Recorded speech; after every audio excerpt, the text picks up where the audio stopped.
আমি একটু অ্যাডভোকেট রাজাকে আপনার কাছে জানতে চাইবো যে জুলাই সনদ নিয়ে অনৈক্য, গণভোট নিয়ে ভিন্ন মত, চলমান সংবিধান নাকি নতুন সংবিধান, এসব বিষয় যে ঝুলে আছে এগুলি নিয়ে অন্তর্বর্তী সরকার শেষ পর্যন্ত ঐক্যমত তৈরি করতে পারলো না কেন?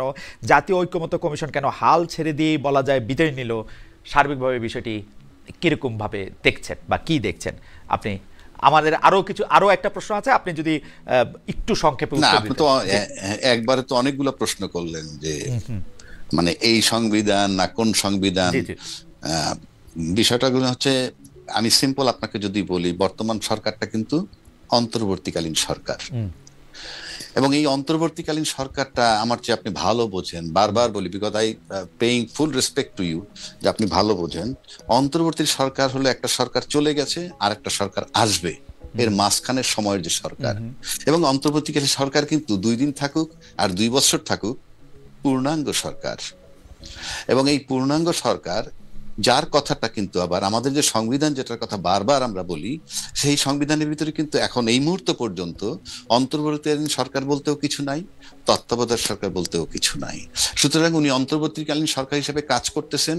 যে সরকারের কথা বর্তমান সংবিধানটা, এক্সিস্টিং সংবিধানে বলা নাই, সে তো ওইটা অপারেট করতে পারবে না। কিভাবে পারবে? কিভাবে চালাবে সে? কোনো ওয়ে নাই। আমরা এখন আসেন, কেউ এখন করব, পরে ঠিক করে নিব, তাহলে হবে না অন্যান্য বারের মতো? না না, আপনি আপনি আপনি অন্যান্যবার মতো সেটা আরেকটা, সেই ওখানে যে যাবেন ওই পর্যন্ত, আপনি তো পার্লামেন্ট পর্যন্ত যাবেন। এই যে পার্লামেন্ট তো যাবেন, সেটার জন্য আপনার একটা কাগজ হইলেও বানায় নিতে হবে। তারপরে যাওয়ার পর আপনি সংবিধান কি করবেন না করেন পরের কথা। আমি তো ওই সংবিধান, দেখেন খালেদ ভাই, আমি এই কথাগুলো অনেকবার বলতে, যেমন আমরা 3 জন এখন কথা বলতেছি, এটা কিন্তু অন এয়ার চলে যাচ্ছে, তাই না? হ্যাঁ, আচ্ছা, এখন আমার রুমে অন্য একটা লোক যে এটার সাথে সংযুক্ত যদি না হইতে পারে, সে কথা বলতে থাকলে তো অনিয়ারে যাবে না। অর্থাৎ অর্থাৎ আপনাকে গাড়িটা চালাইতে হলে গাড়ির ভিতরে ঢুকতে হবে। ওই সংবিধানটা চালাইতে হলে ওই সংবিধান চালানোর অধিকারী একমাত্র নির্বাচিত প্রধানমন্ত্রী। এবং ইউনূস সরকার কিন্তু নির্বাচিত প্রধানমন্ত্রী হিসেবে শপথ নেননি, উনি অন্তর্বর্তীকালীন সরকার প্রধান হিসেবে। আপনি মনে হচ্ছে যে 106 যথেষ্ট না উনার কার্যক্রম পরিচালনা? না না, 106-তে বলা হয়েছে কি, 106-তে তাকে বলা হয়েছে যে এরকম একটা সাংবিধানিক শূন্যতা বা একটা সংকট, সেক্ষেত্রে একজন মানে একটা অন্তর্বর্তী সরকার নিয়োগ দেওয়া যেতে পারে, সেই সুপারিশ। কিন্তু এই নিয়োগ দেওয়া এবং সকল ক্ষেত্রে প্রধান উপদেষ্টা প্রধানমন্ত্রীর স্থলাভিষিক্ত হইবেন।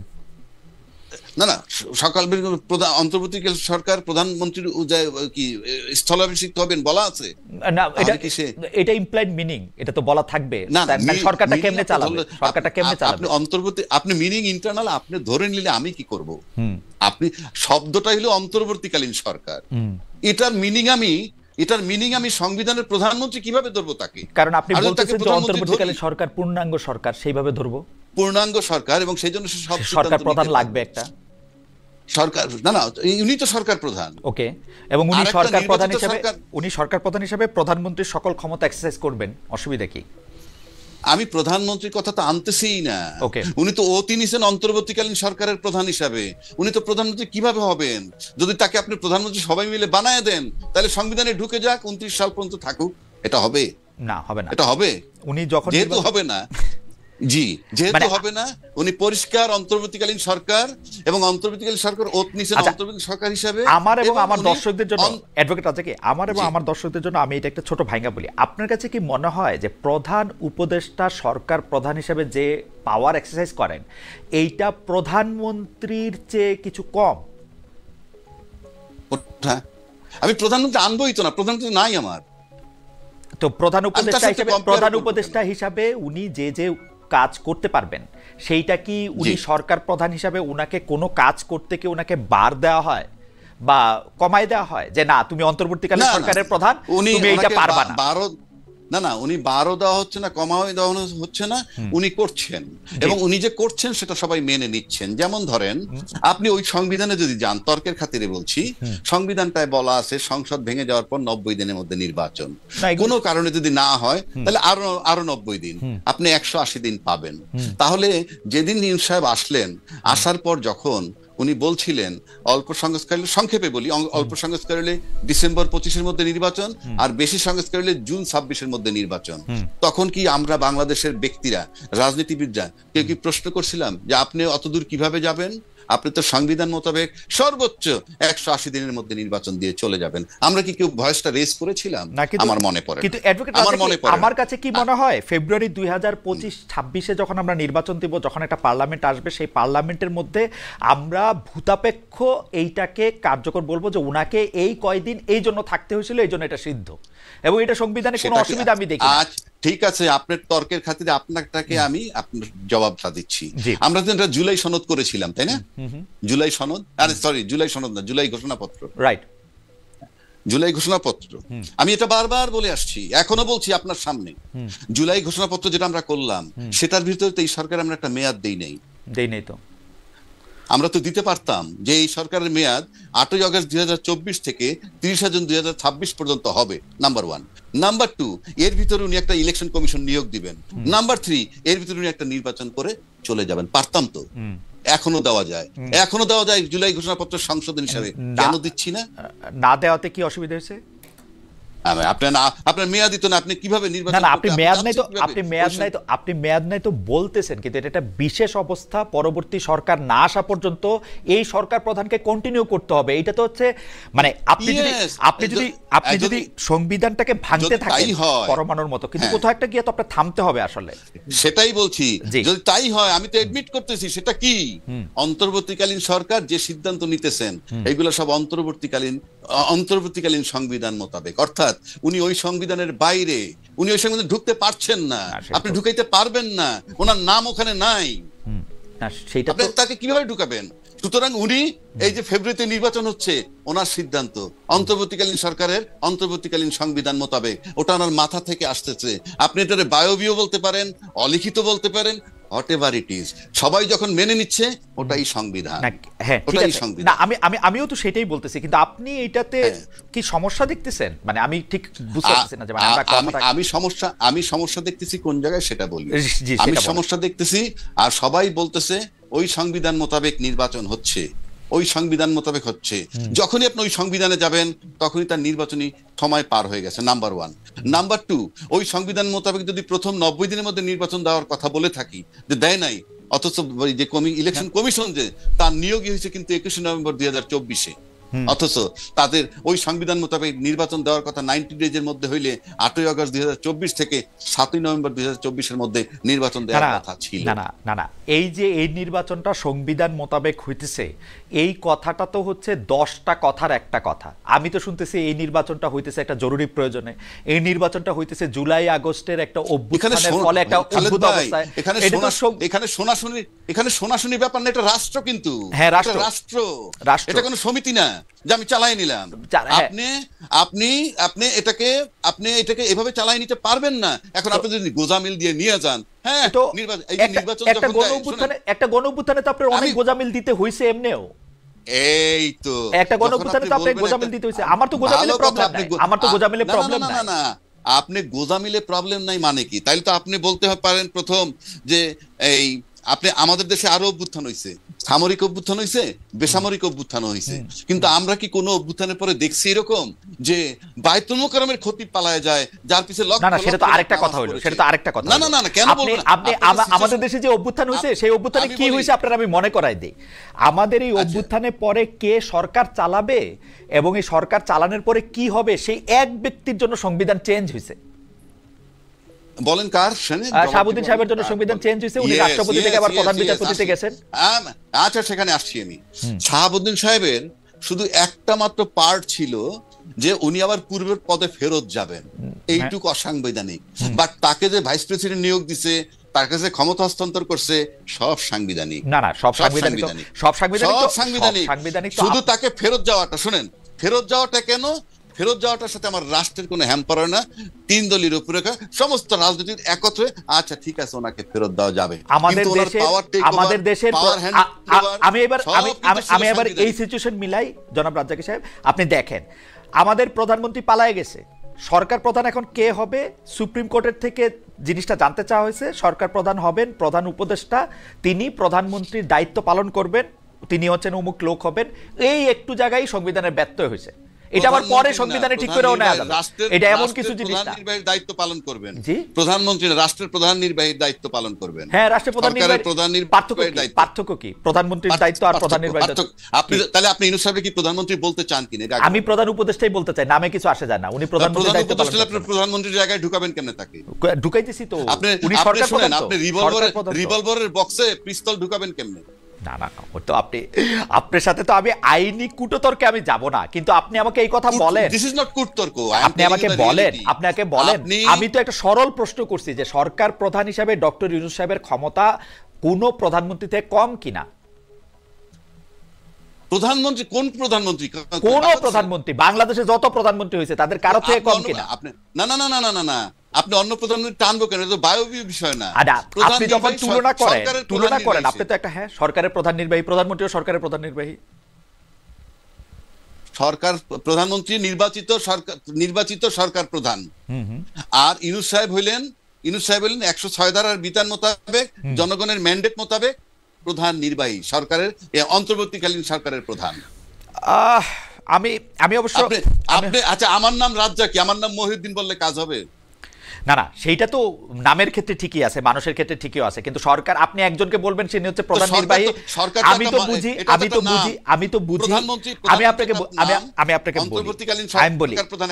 বলি সরকার প্রধান হিসাবে উনি কি পারেন না, যেটা মানে প্রধানমন্ত্রী হইলে তিনি পারতেন। আপনি বলেন তো কি পারেন না ডক্টর ইউনূস সাহেব? আপনি যেহেতু সে পূর্ণাঙ্গ সরকার এবং সরকার প্রধান, সুতরাং সংবিধান মোতাবেক, অর্থাৎ কোন সংবিধান? অন্তর্বর্তীকালীন সরকারের প্রধান, এই অন্তর্বর্তীকালীন সরকারের সংবিধান মোতাবেক উনি ওনার মতো সব পারেন, যে কারণে উনি 26 ফেব্রুয়ারি তো নির্বাচন নিতে পারছেন এবং সবাই মেনে নিতে বাধ্য হয়েছে। আমার মনে হয় আলোচনাটা এখানে টু বি কন্টিনিউড রাখতে পারেনি যে 90 দিন বা 180 দিনের মধ্যে নির্বাচন করতে হবে। ওকে, এটা কেউ বলতে পারেনি। ওকে, আমরা টু বি কন্টিনিউড আলোচনাটা আপনি এখন যদি এইটা একটু বলতেন ছোট করে, যে জাতীয় ঐক্যমত্য কমিশনকে কি আপনার কাছে মনে হয়েছে হাল ছেড়ে দিয়েই বিদায় নিল? মানে জাতীয় ঐক্যমত্য কমিশন আসলে ঐক্যমত্য প্রতিষ্ঠা করতে পারলো কিনা? জাতীয় ঐক্যমত্য কমিশন যেটুকু করেছে আমি দেখেছি, সেখানে বলা হয়েছে এরকম যে ফাইনের যেদিন স্বাক্ষর হলো, স্বাক্ষরের পর আমরা এটাও শুনেছি যে সরকার প্রতারণা করেছে কোন রাজনৈতিক দলের সাথে, এ কথাও শুনেছি। আবার ঐক্যমত্য কমিশন নোট অফ ডিসেন্ট সহ সমস্ত একটা মতামত দিয়ে গেছে সরকারের কাছে। মিন্স ঐক্যমত্য কমিশনের প্রধান যে একই ব্যক্তি, ঐক্যমত্য কমিশনের প্রধানও এবং আবার রাষ্ট্রের সরকারের প্রধান নির্বাহী। সুতরাং এইটা যখন তার কাছে দিয়ে দিচ্ছে, তখন ঐক্যমত্য কমিশনের দায়িত্ব শেষ হয়ে গেছে। তারপরে তারা চলে গেছে, এখন কি দায়িত্ব শেষ করে চলে গেছে না ঘুরতে গেছে না আবার আসবে, সেটা তাদের ব্যাপার, কিন্তু তাদের দায়িত্ব শেষ করেছে। এখন আসেন, দায়িত্ব শেষ করার পর যখন একটা প্রশ্ন আসলো যে নোট অফ ডিসেন্ট যেগুলো ছিল এগুলা পরে ছিল না, এই যে তাকে প্রতারণা বলা হয়েছে, সরকারকে বলুক, এটা তারা বলতে পারে, কিন্তু এখানে আমার একটা প্রশ্ন আছে। ঐক্যমত্য কমিশনরে যখন প্রতারক বলা হইলো, সরকারকে প্রতারক বলা হইলো, তখন কি করবে সে? তখন সরকার দুটো অপশন বেছে নিল। দুইটা অপশন মানে কি? যে আমি তাহলে আপনাদেরকে আরেকটা সুযোগ দিচ্ছি। আপনার কেউ বলছে এটাকে আলটিমেটাম যদি ধরে, সেটা তাদের, এই যে ধরার ব্যাপারটা যার উনি বলছেন আপনারা একটা সিদ্ধান্ত দেন, না দিলে ফাইনালি সরকার সিদ্ধান্ত দিবে। এখন পাশাপাশি আমার আরেকটা প্রশ্ন হচ্ছে যে আমরা যখন রাজনৈতিক বড় দলগুলো যখন সব কথা তোলে যে সরকার প্রতারণা করছে তাদের সাথে, এই খোলা আকাশের নিচে 18 কোটি লোকের প্রেজেন্সে সোশ্যাল মিডিয়ায় দেখেছে প্রতারণা করেছে, তো যে সরকার প্রতারণা করে সেই সরকারের অধীনে নির্বাচনে গেলে সে যে নির্বাচনের ভিতরে প্রতারণা করবে না তার কি নিশ্চয়তা আছে? তো আমার সাথে যখন ওপেন প্রতারণা করলো, তখন আমি মনে করি প্রতারক সরকারের অধীনে নির্বাচনেই তো যাওয়া উচিত না। মানে আর কি অপশন আছে যে এখন নির্বাচনে না গেলে প্রতারক সরকারের অধীনে নির্বাচন না গিয়া কি অপশন আছে সেটা তো অন্য কথা। প্রতারক সরকারকে আরো 2 বছর থাকতে দেওয়া উচিত, তাই না? আমি একদিনও না, সরাই দিতে হবে তাকে। সরাই দিয়ে আপনি সরকার কই পাবেন? সবই তো সব। তাইলে আমাদের দায়িত্ব কি ছিল? 7টা মাস যখন আমরা একে একে বসলাম, 100% ব্যর্থ সরকার, এনজিও সরকার, তাকে যে কোনো কাজে লাগবে না, আমাদের ব্যর্থ। কিন্তু আমরা কি ঐক্যমত্যে যেতে পেরেছিলাম? না, আমাদের কাছে সরকার ব্যর্থ হইতে পারে, কিন্তু সেইটাই আমাদের কাছে বেস্ট চয়েস ছিল আসলে সেই মুহূর্তে। আমাদের কোনো উপায় ছিল না, কারণ হচ্ছে যে একটা দেশের সরকার পালায় গেছে, আমাদের কোনো উপায় ছিল না। ডক্টর ইউনূস আমাদের একমাত্র উপায়। ইয়েস ইয়েস, এই সরকার যে আমাদের কাছে বেস্ট অপশন ছিল এবং এই সরকার যে একেবারেই গ্রহণযোগ্য নয়, এই দুইটার মেয়াদ কখন কখন বুঝলাম আমাদের বেস্ট অপশন, না কখন বুঝলাম যে এটা আমাদের বেস্ট অপশন, এবং কখন বুঝলাম এই সরকার আমাদের কিন্তু অযোগ্য। আমরা মনে করছি এই সরকার আমাদের বেস্ট অপশন ছিল, পাশাপাশি আমরা এও মনে করছি এই সরকারকে ইলেকশন দিতে হবে এবং এই সরকার ইলেকশন দিতে সময় নিজে ইলেকশনে দাঁড়াবে না, এটুকুই আমাদের চাওয়া ছিল। কারণ শেখ হাসিনা গত কয়েক বছর ইলেকশন করছে, নিজে ইলেকশনে দাঁড়ায়, তার জন্য ইলেকশন সুষ্ঠু হয় নাই। আমরা এরকম একটা সরকার চাইছিলাম যে নিজে ইলেকশনে দাঁড়াবে না, না দাঁড়ায় একটা ইলেকশন দিবে। আমরা বিভিন্ন রকম ওকালতি পেঁচে পড়ছি, আজকে এইটা কালকে সেইটা, ইলেকশন বারবার পিছায় গেছে, এটা আমরা চাই নাই। এই হচ্ছে সহজ। এটা পড়লো কিভাবে? আচ্ছা, আপনি যদি মহিউদ্দিন ভাই প্রতারিত হন আমার কাছ থেকে, হ্যাঁ না, আমি প্রতারিত শব্দটা ইউজ করব না, আমি বলবো যে অযোগ্যতা, অসমানতা। হ্যাঁ হ্যাঁ, আমি তারেক সাহেবের কাছে আসবো। জি হ্যাঁ, আমরা বলি, আমি যদি তারেক যদি আমার কাছে প্রতারিত হয়, কথার কথা বলছি, প্রতারিত হইলে এটা কি তার কোয়ালিটি যে আমাকে প্রতারণা করছে রাজ্জাকি সাহেব, নাকি ডিসকোয়ালিফিকেশন?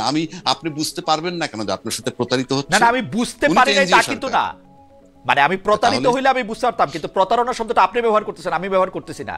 তারেক সাহেব কি ব্যবহার করতেছে, তারেক সাহেব কি করতেছে সেটা তারেক সাহেবের কাছে একটু জানি। জনাব তারেক, আপনি না না, এই তারেক সাহেবকে আমি বলছি। হ্যাঁ জি, জনাব তারেকের কাছে একটু শুনি। জনাব তারেক এখানে বলতে চাইতেছিলেন, জনাব তারেক আপনি বলেন। জি জি জি, আমরা দেখেন, আমরা তো ভোটাধিকারের জন্য লড়াই করেছি শেখ হাসিনার সময়ে, যে আমাদের এটা হচ্ছে না। যিনি সরকারে থাকবেন তিনি আবার এমপি নির্বাচনে যাবেন এবং তিনি সরকারে থেকেই তিনি নির্বাচনের আয়োজক এবং তিনি এমপি প্রার্থী, এটাই তো সমস্যা ছিল। তো এই কাজটা তো এই সরকারও করছে, তারা নিজেরাই এমপি হওয়ার জন্য খায়েশ জ্ঞাপন করছে। এবং এখানে বিএনপি করছে না তো জনাব তারেক, আপনি খায়েশ জ্ঞাপন করছে না তো? না, ওনারা পদত্যাগ করে নির্বাচন করবেন। আমরা তো শেখ হাসিনাকে, যেমন আমার মনে আছে আমি শেখ হাসিনাকে বলছিলাম যে আপনি চেয়ারটা ছাইরে নির্বাচন করেন, দরকার হলে শেখ রেহানাকে প্রধান নির্বাচন কমিশনার বানান। ওইটাও উনি করেন নাই, কিন্তু প্রধানমন্ত্রী থেকে ইলেকশন করছে। কিন্তু আপনি মনে করে থাকেন একটু বলি না, দেখুন আপনার এই সরকার গঠিত হওয়ার সময় বিএনপি করা একটা লোক কেন এই সরকারে অংশ হয়নি, বা জামাত করা একটা লোক সরাসরি এই সরকারে কেন পার্ট হয়নি? ঠিক একইভাবে যারা এই যে ছাত্র উপদেষ্টারা আছে, আপনি বলতে পারেন জুলাই গণঅভ্যুত্থানের কারণে তারা তাদেরকে এখানে সুযোগ দিতে হবে, কিন্তু তারা তো ওই ধরনের একটা কমিটমেন্টেই ছিল। বা আমাদের কোনো ইন্টারিম গভর্নমেন্ট, তত্ত্বাবধায়ক সরকার, তারা কি কোনো উপদেষ্টা কখনো নির্বাচন করতে চেয়েছে? বা এখানে ধরেন আসিফ মাহমুদের ক্ষেত্রে আপনি মেনে নিচ্ছেন, নাহিদের ক্ষেত্রে মেনে নিচ্ছেন, অথবা বিএনপি জুলাই স্পিডকে ধারণ করার জন্য বলতে চান না, ছেলে 2-3টা নির্বাচন করবে, করুক, বাট এটা তো একটা নীতি বহির্ভূত কাজ। ওইখানে যদি সাক্ষাৎ সাহেব অথবা আসিফ নজরুল স্যার যদি বলে আমি পদত্যাগ করে নির্বাচন করব, অথবা প্রধান উপদেষ্টা যদি বলে আমি পদত্যাগ করে নির্বাচন করব, ঠিক আছে, সেগুলো কতটুকু মানানসই? আপনি ক্যাটাগরি করে ফেলছেন যে অল্প বয়স্ক উপদেষ্টা হলে সে নির্বাচন করতে পারবে, আর বেশি বয়স্ক উপদেষ্টা হলে সে নির্বাচন করতে পারবে না। জনাব তারেক, আমি একটা কথা বলি, বাংলাদেশের মানুষ নির্বাচনে অংশগ্রহণ করতে পারবে না, বাংলাদেশের যে কোনো মানুষ, এই দাবি কিন্তু আমরা কখনো করি নাই। আমরা বরাবর দাবি করছি আপনি ইলেকশন করেন, চেয়ার ছেড়ে দিয়ে ইলেকশন করেন। এখন জনাব আসিফ মোহাম্মদ সজীব ভুঁইয়া হোক আর ডক্টর মোহাম্মদ ইউনূস হোক, ওনারা যদি চেয়ার ছেড়ে দিয়ে ইলেকশন করেন, আপনি তাদেরকে কেন দোষ দিবেন? চেয়ার ছেড়ে দিয়ে ইলেকশন করবে তো। শুনেন, এই সরকারটা আসলে ওই আপনার কোন রাজনৈতিক সরকার হিসেবে রাজনৈতিক প্রতিনিধিরা এই সরকারটা গঠন করেনি। যারা রাজনীতি করবে তারা এখন যদি এই জায়গাতে, এবং সে যদি দেখেন সে রাজনীতি করার উদ্দেশ্যে নিজ এলাকায় আপনার হলো বড় একটা বাজেট নিচ্ছে, এবং এটা নির্বাচনের আগে সে মহান হওয়ার চেষ্টা করতেছে সরকারি টাকা দিয়ে, সরকারি টাকা খরচ করে। এগুলোকে আপনি পজিটিভলি নিতে পারেন, কিন্তু আমি নিতে পারছি না। আপনার আমি ব্যাপারটা বলি, ধরেন আপনি বিএনপির ভারপ্রাপ্ত চেয়ারপারসন তারেক রহমান, যিনি এখন প্রধানমন্ত্রী আছেন, 5 বছর আপনি প্রধানমন্ত্রী আছেন, 5 বছর প্রধানমন্ত্রী থেকে বাংলাদেশের অনেকগুলি জায়গায় আপনি অনেকগুলি উন্নয়নের কাজ করছেন, কাজ করাইছেন।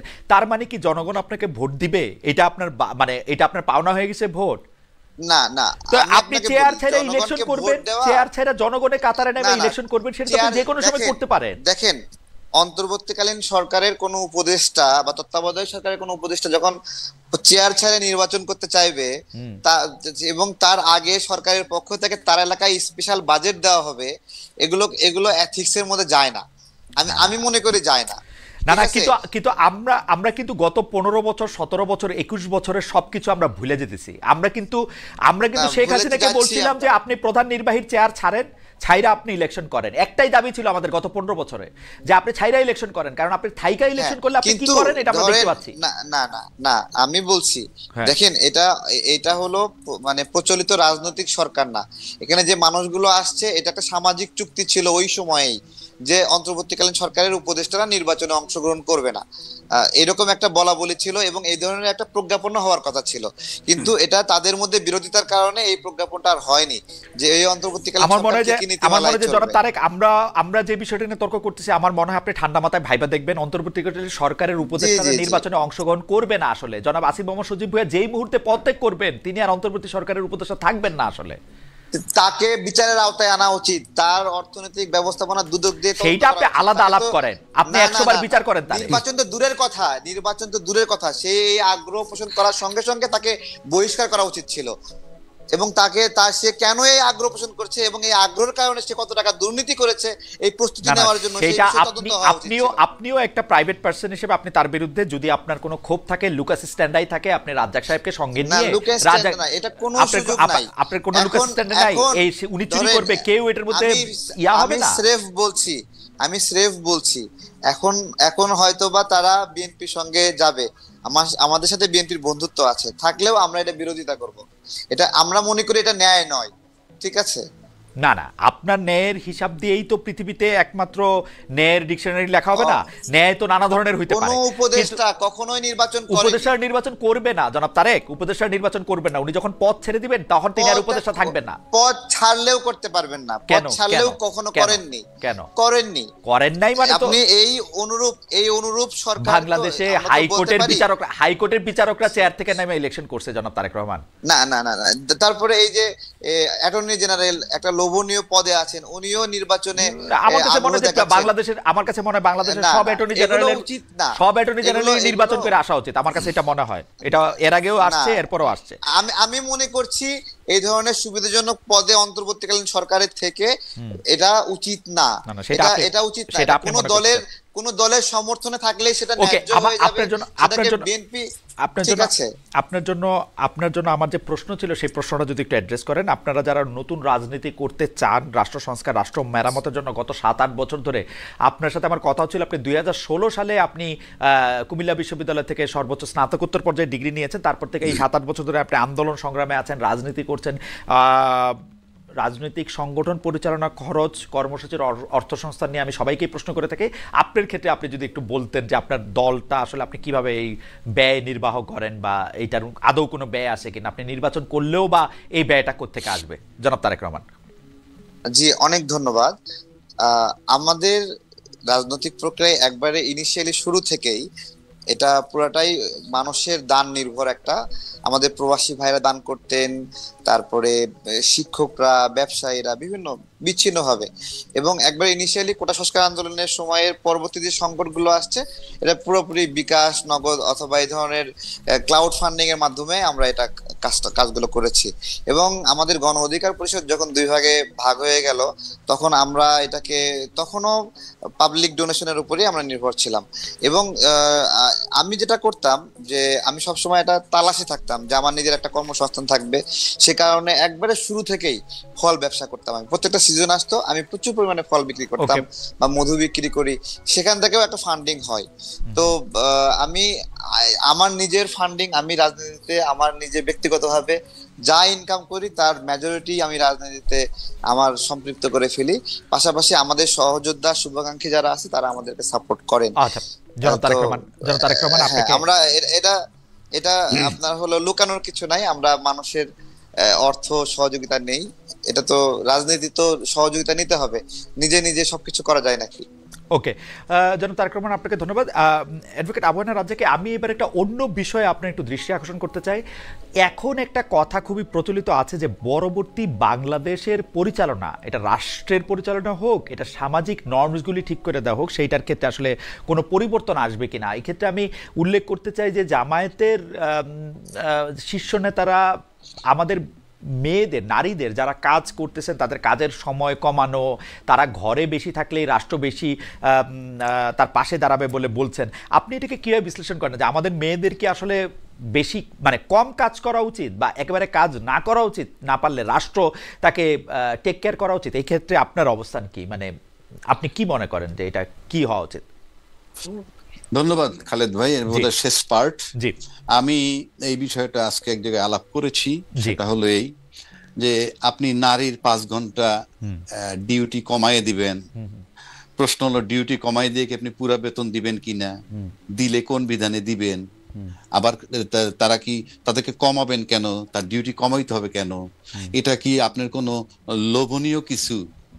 আমার কথা সিম্পল, আপনি এখন পরিষ্কার আপনার স্ট্যান্ড নিতে হবে। জামাত সম্পর্কে এমনি মানুষের ধারণা আছে এই যে তারা ক্ষমতায় আসলে পরে নারীদের ড্রেস কোড পর্যন্ত পাল্টে যাবে, তাদের চলাফেরার উপরে রেস্ট্রিকশন আসবে, এই সমস্ত ধারণাগুলো কমপ্লিটলি আছে এবং সেটা তারা এখন পর্যন্ত রিমুভ করতে পারে নাই এবং তাদের সেটা পারতে হবে। নাম্বার 1। নাম্বার 2 হচ্ছে, খুব সহজ বাংলায় যদি বলি, এ তো হাডুডু খেলা না, এ শহীদুদ্দিন ঠ্যাং ভাঙ্গার ষড়যন্ত্র। এই 5 ঘন্টা ডিউটি কমাই দিয়ে কি তাদেরকে ঘরে ঢুকানোর পদ্ধতি কিনা, এটাও আমাদেরকে বিবেচনায় নিতে হবে। এবং এটা যদি হয়, আমি ডেফিনেটলি এটা সিরিয়াসলি অপোজ করি, কারণ পৃথিবীতে আপনি এই জায়গায়, পৃথিবী এই সিস্টেমে চলবে না। আপনার এখন আরো একটা কথা বলি, আপনি জামাত নমিনেশন দিচ্ছে কতজন আমি জানি না, অ্যাকুরেট সংখ্যাটা জানি না, বিবেচনায় নিতে হবে আমাদের যে ইলেকশন কমিশনের বিধান না কোন বিধান আছে যে 33% নারী থাকতে হয়। তো 33% নারী আপনার মূল দলে আছে কিনা সেটা তো আমার গণনা করে বের করা সম্ভব না। এটা জাজ করার ক্ষেত্রগুলো হলো কমিটি, মনোনয়ন। সেক্ষেত্রে মনোনয়ন যে দিছেন তাতে কত পার্সেন্ট দিছেন, 33% দিছেন কিনা, 1 নম্বর। 2 নম্বর, যদি না দিয়ে থাকেন তাহলে আমি অবশ্যই সেটা অপোজ করি যদি বিধানটা থেকে থাকে। 2 নম্বর আসি, আমরা বিএনপি কেও দেখেছি যে আমরা যদি জামাতের সাথে কম্পেয়ার করি, অবশ্যই আমরা বিএনপি কে জামাত ভাববো না, কিন্তু বিএনপি যে 237টা আসন দিছে তার যদি 33% আমি নারী ধরি তাহলে 70-75টা নারী নমিনেশন দেওয়ার কথা, কিন্তু সেটাও হয়নি। সুতরাং নারীর ব্যাপারে কিন্তু সবাই মুখে যাই বলুক না কেন, ভিতরে বোধহয় নারীদেরকে একটা অবহেলার দৃষ্টিতে দেখা হয়। তা না হলে আপনার 237টা আসনের মধ্যে এই মাত্র 10টা না 11টা কেন? আর জামাতেরটাও পরিষ্কার করতে হবে তাদের নারী আসন কতজন দিছেন, এবং আমার কাছে মনে হয় না 33% দিছেন বিদায়। আর এই যে 5 ঘন্টা তাদের ডিউটি কমাই দিবেন, আমি কোনোভাবেই এটার সাথে একমত নই, কারণ আমি কেন নারী পিছিয়ে রাখবো, রাখার তো কোনো কারণ নাই। এবং এটা উনি যদি সস্তা কিছু করে থাকেন সেটাও ভুল করছেন, and if it is a fact সেটাও ভুল করছেন। এবং আপনি যদি 5 ঘন্টা ডিউটি কমাই দিয়ে তারা টাকা পুরো দিবেন যদি থাকে, সেটাও আপনার কিন্তু একটা বৈষম্যর ব্যাপার। যেভাবেই যান কোনোভাবে এটা গ্রহণযোগ্য নয়। আমি কি বুঝতে পারলাম? অ্যাবসলিউটলি। আমি একদম এই প্রসঙ্গে জনাব তারেক একটু কথা বলবেন। জি, আমরা একদম শেষ করে দিই, বলেন জনাব তারেক। না, আমি আসলে 13 তারিখের একটা বিষয়ে মতামত রাখতে চেয়েছিলাম, সুযোগ পাইনি। জি বলেন, সুযোগ দেন। বলেন। জি, প্রথমত আওয়ামী লীগের বিচারটা জামাত করুক, এটা আমি কখনো চাই না। আমি খুব করে পর্যবেক্ষণ করেছি যে এখানে আসামি পক্ষের আইনজীবী এবং রাষ্ট্রপক্ষের আইনজীবী, এখানে জামাতের আধিক্য বা ব্যাপক রয়েছে। যদি এরকম হয় তাহলে বিষয়টা এরকম আসে যে 1971 সালের প্রতিশোধ নিচ্ছে নাকি জামাত। তো আমি এটা চাই না। আর 13 তারিখের যে বিষয়টি আসছে যে আওয়ামী লীগ সক্রিয় হচ্ছে বিভিন্ন বিষয়ে, বিভিন্ন জায়গায় আগুন লাগছে, তো ধরে নেন আওয়ামী লীগ এই জায়গায় আগুন লাগাচ্ছে, ধরুন আপনি আওয়ামী লীগ আগুন লাগাচ্ছে, কিন্তু আওয়ামী লীগ তো অদৃশ্য, তাকে বিভিন্ন নিষেধাজ্ঞা দিয়ে বা কার্যক্রম স্থগিত করে অদৃশ্য করে রেখেছেন। আপনি কি গায়েবের কোনো বিচার করতে পারবেন?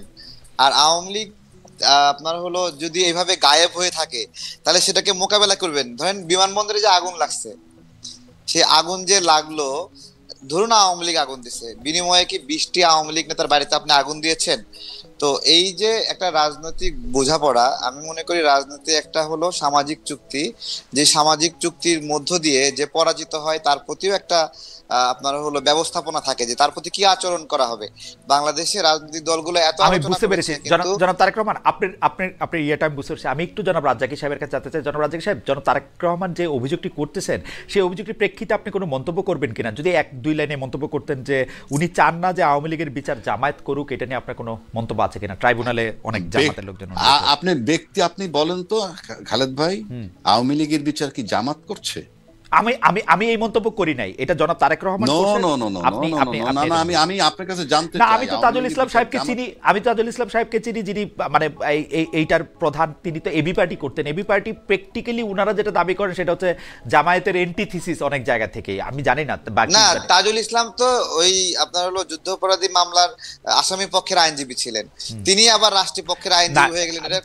এটা একটা আমি একটু আপনার কেসটা বুঝতে পারছি। আমি একটু জনাব অ্যাডভোকেট রাজ্জাকির মন্তব্য আমি একটু শুনতে চাইতেছিলাম যে এটা আপনি উনার মন্তব্যের প্রেক্ষিতে বলেন। জানতে চাইছি আপনি কি আদালত বিচার করছে?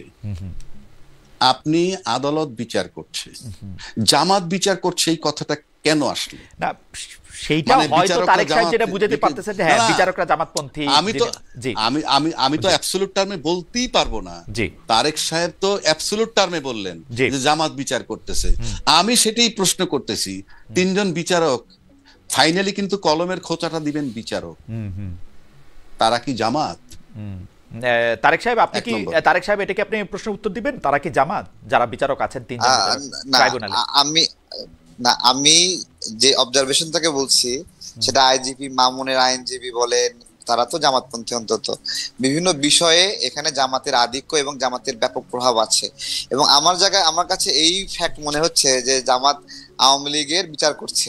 তো এইটা জামাতের আওয়ামী লীগের বিচার করা উচিত না বা অধিকার নাই, কারণ সেটা যদি হয় তাহলে এটা ৭১ আমার মনে হয় যে আপনার মন্তব্যটা আমি বুঝতে পারছি। জনাব রাজ্জাক, আপনি যদি আপনার মন্তব্যটা করতেন যে আপনার কাছে আপনি না আমার কাছে মনে হয় তাইলে তো ওই যে দলবিহীন যে জনগণ আছে আমাদের দেশে, মানে সব মানুষ তো দলের সাথে সম্পৃক্ত না, সেই দলবিহীন জনগণের ভিতর থেকেই আনতে হবে বিচারক। আমি একটু জনাব তারেক সাহেবের প্রশ্নটা একটু রিফ্রেশ করি। জনাব আমি তারেক সাহেবের প্রশ্নটা আমি একটু রিফ্রেশ করি। ব্যাপারটা হচ্ছে কি, আওয়ামী লীগের নেতৃবৃন্দের, শেখ হাসিনা সহ অন্যদের বিচার করার ক্ষেত্রে কি বেছে বেছে যারা শেখ হাসিনার কাছে ভিকটিম হয়েছেন, বিশেষ করে এই ক্ষেত্রে জামাতে ইসলামীর লোকজনই আনা হয়েছে কিনা, যেটা তারেক সাহেব মনে করতেছেন যে এটা ন্যায় বিচারের পরিপন্থী হইতে পারে? আমি কিন্তু আপনাকে বলছি, আপনি বলেন কোর্ট বিচার বিভাগের উপরে প্রশ্নের ইয়াতে আপনি প্রশ্ন করলে তো আমি প্রশ্নের এগেইনস্টে প্রশ্ন করলে তো আমি আপনার কাছে জানতে চাইছি, আমি আপনার কাছে জানতে চাইছি, আপনি বলেন যে হয় নাই, আমি আপনার কাছে বিচারকগুলো জামাতের কিনা, এই তো আমরা ঠিক আছে আমরা বলি, শুনেন একটা কথা বলি খালেদ ভাই, আমি বলি আমরা আমাদের জায়গাটা কোথায় নিছি জানেন? আমরা যারা মুক্তিযোদ্ধা ছিলাম ৭১ সালে, মানে আমি আমার রূপকর্তে বলছি, যারা মুক্তিযোদ্ধা ছিলাম তাদের জন্ম কিন্তু সব পাকিস্তানে, এবং মুক্তিযুদ্ধের পক্ষের শক্তি যারা দীর্ঘদিন দেশ শাসন করার পর কিন্তু দেশ ছেড়ে চলে যেতে হয়েছে। কেন যেতে হয়েছে সেই আলাপের কোনো দরকার। আর আজকে যারা স্বাধীনতার পরে জন্ম নিছে তাদেরকে আমরা রাজাকার বলছি। মানে আমার কাছে সূত্রটা কি, মানে আপনি যে বলতেছেন আপনি অ্যাকশন দেখেন না। রাজ্জাকি ভাই, না আমি বলি তারেক ভাই, আমার বড় ভাই, শুনেন, আপনি আমার বড় ভাই, জাস্ট 30 সেকেন্ড সুযোগ দেন যদি। আচ্ছা আমি বলি না, আমি বলি 30 সেকেন্ড। আচ্ছা বলেন 30 সেকেন্ড। জি জি, হ্যাঁ দেখেন আমাদের বয়সের যুবকদেরকে রাজাকার বলা হয় না, বলা হয় যে বলে যে গোলাম আজমের বাংলা স্লোগান দেয় তাকে ওই একই ধরনের ট্যাগিং করা হয়। যে কিন্তু গোলাম আজম তো নিজে কখনো এই বাংলাদেশ চাননি, সে বলেওনি কখনো আমার সোনার বাংলা বা এই বাংলা আমার, না তাই না? সেই জন্যই কিন্তু আমি একটু অ্যাডভোকেট রাজ্জাকির আমরা একটু অ্যাডভোকেট রাজ্জাকির আর্গুমেন্টটা আমি শুনতে চাইছি। আর্গুমেন্টে কি, মানে যারা স্বাধীনতার পরে জন্মাইছে তাদেরকে, মানে সেইটা নিয়ে আপনি মানে তাদের জন্মানোটা যেহেতু পরে সেটা বলতে চাইতেছে? না আমি বলি আপনি যদি মুক্তিযোদ্ধা রাজাকারের সঙ্গে আজকে আনতে চান, আমি এটা আমার কিন্তু এটা হাইপোথিসিস বা একাডেমিক বলতে পারেন। জি জি বলেন। ৭১ সালে যারা রাজাকার ছিল তারা কি, তারা ছিল তখন যারা স্বাধীনতা চেয়েছে তাদের বিরুদ্ধে, এবং যারা পশ্চিমারা আমাদেরকে গুলি করে মারছে তাদের পক্ষ অবলম্বন করছিল রাজাকাররা।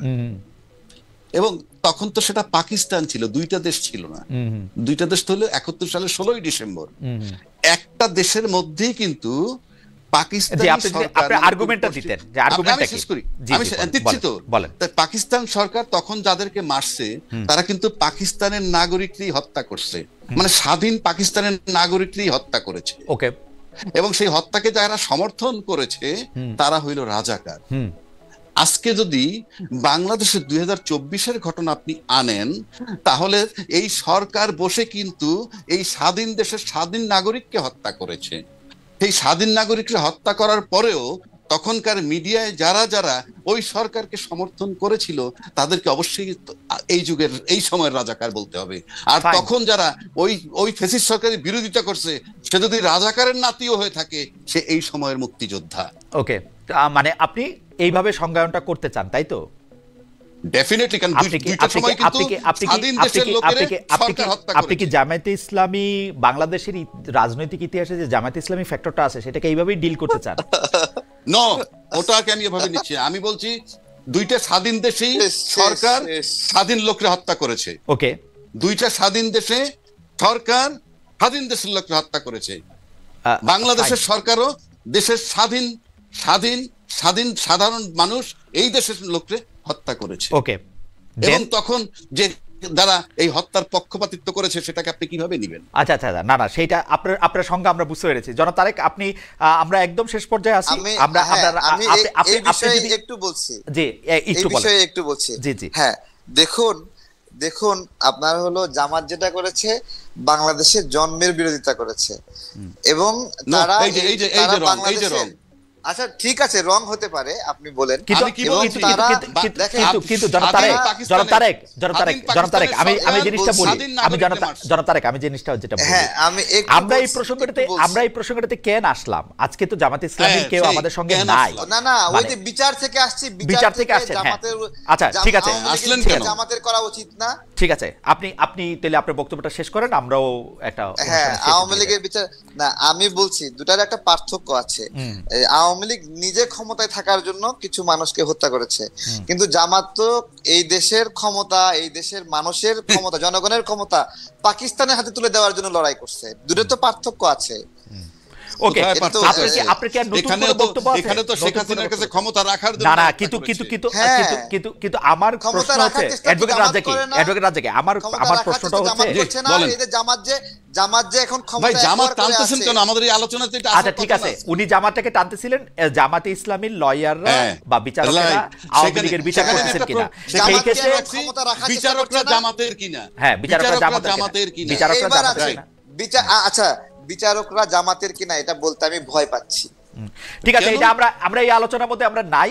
তবে আমি জনাব তারেক রহমান আপনার কাছ থেকে আশা করব যে আপনি যখন যে বিষয়ে কথা বলবেন সেই বিষয়ে আপনার আসলে সম্যক একটা জায়গা থাকবে। আমি শেষ করতে চাই, জনাব তারেক রহমান, আপনি আসলে বাংলাদেশের রাজনীতি, সামাজিক নর্মস এবং অর্থনৈতিক কোডগুলি আসলে কি দেখতে চান, এইটা যদি আমাদেরকে কথা বলেন। সেই ক্ষেত্রে আমাদের আলোচ্য বিষয় হচ্ছে যে আমাদের আসলে পার্লামেন্টের ডিবেটটা কেমন হবে, কে আসলে ক্ষমতা করবে, নারী পুরুষ শিক্ষা সেগুলির ক্ষেত্রে কি হবে। অ্যাডভোকেট রাজ্জাক কিন্তু স্পষ্ট বললেন যে জামাতে ইসলামী যেরকম বলতেছে যে 5 ঘন্টা করবে, কাজের ক্ষেত্র কমাই দিবে, নারীদের ক্ষেত্রে সেটা তিনি একেবারেই সমর্থন করেন না এবং একেবারেই তিনি এদিকে যাইতে চান না। আপনার অবস্থাটা আমরা একটু শুনতে চাই, তারপর আমরা অ্যাডভোকেট রাজ্জাকের কাছে শুনবো। আমি মনে করি জামাতের যে স্টেটমেন্ট নারীদের বিষয়ে, যে নারীদেরকে হলো কর্মঘণ্টা কম দিবে, বেসিক্যালি তারা কর্মের পরিবেশ থেকে নারীকে দূরে রাখতে চায়, এটা হলো আমার কাছে যেটা মনে হয়। এবং তারা কিন্তু সেটা পরে আবার সাইন দিল ওইটা ভাবে যে নারীরা ঘরে কাজ করলে তাদেরকে সম্মানিত করা হবে। তো আমাদের এখানে নারীদের মূল সংকটের জায়গায় কিন্তু নারীদের ক্ষমতায়নের জায়গা থেকে যে তাদের অর্থনৈতিক সমস্যা, তারা ইনসিকিউর ফিল করে, যেটা একটা পশ্চিমা দেশে অথবা কল্যাণ রাষ্ট্রে একটা নারী তার অর্থনৈতিক নিরাপত্তা পায়। আমাদের এখানে অর্থনৈতিক নিরাপত্তা না পাওয়ার কারণে কিন্তু তারা দীর্ঘদিন ঘরে নির্যাতিত হওয়ার পরেও সেখানেই পড়ে থাকে এবং আঁকড়ে ধরার চেষ্টা করে। তার এখানে ছাড়া যাওয়ার কোনো উপায় নাই, সে তার বাবার বাড়িতে যেতে পারে না, কোথাও যেতে পারে না, তার কোনো পুরো দুনিয়া তার জন্য ব্ল্যাঙ্ক আউট হয়ে যায় যখন সে ডিভোর্সের সম্মুখীন পড়ে। সে জায়গা থেকে নারীদের অর্থনীতিটা যদি প্রসারিত না হয়, তাহলে একটা মানুষ হিসেবে যদি নারীকে নারী হিসেবে না দেখে একটা মানুষ হিসেবে দেখি, তাহলে তারও তো সেই জায়গায় বাঁচার জন্য একটা সুযোগ থাকা দরকার। কিন্তু একটা নারী যখন বিধবা হয়ে যায়, দেখবেন যে সে সমাজে সবচেয়ে অসহায় একটা জায়গায় পড়ে যায়। সে তাকে নিয়ে বিভিন্ন জন টানা হেঁচড়া করে, বিভিন্ন জন দয়া দাক্ষিণ্যে বাঁচতে হয়। নারীর জন্য এই অবস্থা আমি এটা কামনা করি না।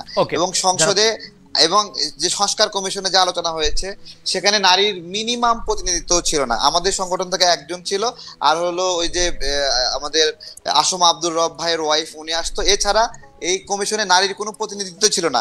এবং আমার কাছে আশ্চর্য লাগছে, নারীর বিষয়ে সিদ্ধান্ত নিচ্ছে, সেখানে নারী কোনো মতামত দিচ্ছে না, এবং সেখানে পুরুষরা সব মতামত চাপাই দিচ্ছে। এটাই সব আমার মনে হয় যে জনাব তারেক রহমান, আপনার বক্তব্যের জন্য আপনাকে ধন্যবাদ। অ্যাডভোকেট রাজ্জাকি, আপনার কাছ থেকে আমি একটু শুনতে চাই যে আপনি আসলে বাংলাদেশটাকে আসলে কেমন দেখতে চান, এবং সেই বাংলাদেশটা ক্ষেত্রে কি কি জিনিস অবশ্য পালনীয় বলে আপনি মনে করেন। আপনি যদি আমাকে বলেন, আমি প্রথম কথা হলো আমি বাংলাদেশকে একটা রাষ্ট্র হিসেবে দেখতে চাই। যদি বলেন যে এখন রাষ্ট্র কি, আবার বাংলাদেশের মানুষ, আমার ডেভেলপমেন্ট তো দরকার আছে, তার আগে দরকার তিনটা বিষয় খুবই মারাত্মক, আমার চেয়ে আপনারা ভালো বোঝেন।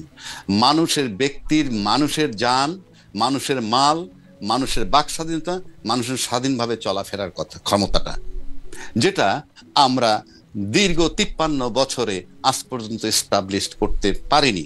সুতরাং দেশকে আগে রাষ্ট্র বানাতে হবে। আর রাষ্ট্র বানানোর একটা সবচেয়ে সস্তা যে কথাটা বললাম, সহজ যে কথাটা, সেটা হলো এই মানুষের জানমালের নিরাপত্তা, স্বাধীনভাবে চলাফেরার নিরাপত্তা, এবং তার কি বলে স্বাধীনভাবে চলাফেরার কথা, এবং তার বাক স্বাধীনতা এনশিওর করতে হবে। এবং এনশিওর করলে রাষ্ট্র, একটা দেশ একটা রাষ্ট্র হবে। আগে দেশটাকে রাষ্ট্র বানানো হোক, তারপরে চিন্তা ভাবনা। আর রাষ্ট্রের কতগুলো বেসিক জিনিস থাকবে যেগুলো কখনোই পরিবর্তন হবে না। রাষ্ট্রের ফরেন পলিসি, রাষ্ট্রের প্রতিরক্ষা নীতি, রাষ্ট্রের অর্থনীতি চেঞ্জ হইতে পারে বিভিন্ন জনের বিভিন্ন চিন্তায়, কতগুলো বেসিক জায়গায়। যেমন আমার সার্বভৌমত্ব এখন পর্যন্ত কমপ্লিট হয় নাই। একটা স্বাধীন দেশে যখন 57 জন সেনা অফিসার মরে যায় আর বাকি সেনারা বসে থাকে চুপচাপ, এটা সার্বভৌমত্ব হ্যাম্পার। স্বাধীন দেশে যখন 10 লাখ রোহিঙ্গা ঢুকে যায়, গোটা দেশ নীরব থাকে, এটা সার্বভৌমত্বের ব্যাপার। সবকিছু দিয়ে আনেন, তাহলে এইভাবে চিন্তা করতে, দেশকে আগে রাষ্ট্র বানান। কিভাবে বানাবেন সেটা, এখানে চলে শুধুই ক্ষমতার লড়াই, কোনো শর্ত নাই, শুধু ক্ষমতায় যাব, এবং গোজামিল দিয়ে আমি ক্ষমতায় যেতে চাই। অ্যাডভোকেট আবু হেনা রাজ্জাকি এবং জনাব মোহাম্মদ তারেক রহমান, আপনাদের দুজনকে অনেক ধন্যবাদ।